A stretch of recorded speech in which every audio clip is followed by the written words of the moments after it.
How did you find God today?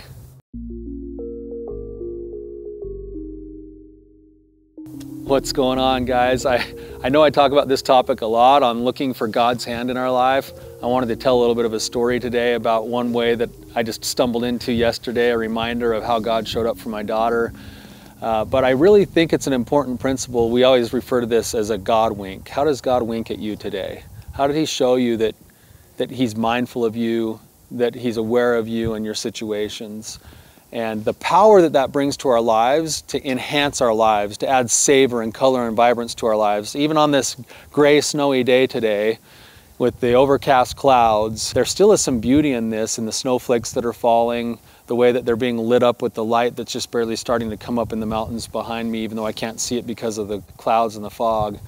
It's possible that this could be one way that God is showing up today. And if I see it that way, if I choose to see it that way, I'm actually increasing the quality of my life today, even though it could be seen as miserably cold and overcast.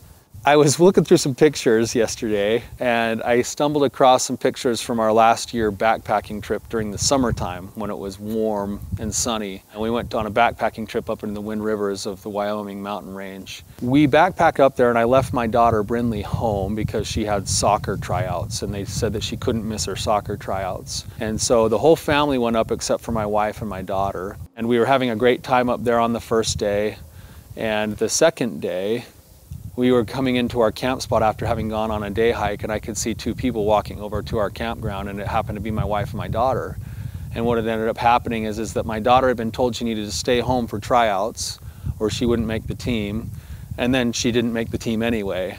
So my wife and my daughter decided to hike up on their own, and they met us up at camp. But my daughter, Brindley, was kind of having a hard time. She was feeling sad about having been cut from the team. She was feeling a little bit kind of upset that they didn't just let her go on the hike with us in the first place because they knew they were going to cut her from the team anyway. But Brindley has this tradition on our hikes where every time we take a trip somewhere, we cut a log in half, and then she makes a checkerboard with charcoal from the fire, and then she makes her own checkers she carves them, or she finds pine cones or something else, and then she plays checkers with all of the family. Well, she kept asking me to help make a checkerboard, but I kept looking around our campsite and couldn't find a big tree that we normally use, like a stump or something that we can make a checkerboard on. And so I told her, I said, I don't know if we're gonna be able to do it this year because the place that we're camping doesn't have the right materials. And she said, okay, well, that's fine. And then the next morning she said, Dad, I'm just gonna go on a little hike up over the next little ridge there. So she went up onto the top of this mountain, and when she came back, she was holding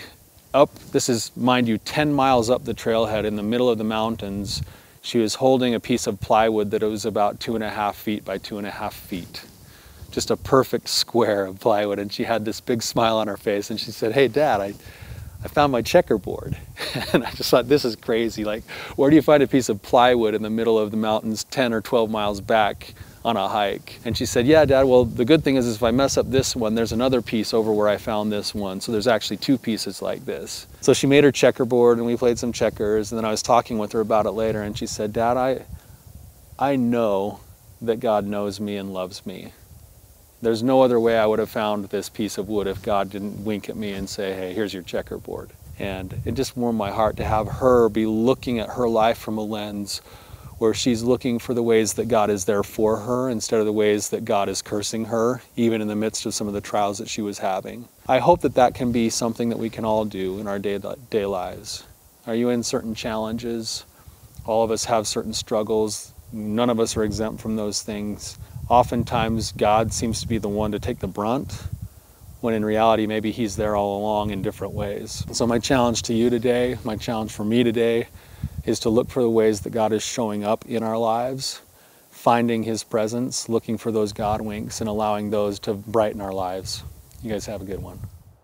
Thank you so much for being here with me. If you found this to be valuable for you, please hit the like and subscribe button. If you're facing particular struggles that you need help with or roadblocks that you're running into, please submit a question. I'd be happy to answer it for you.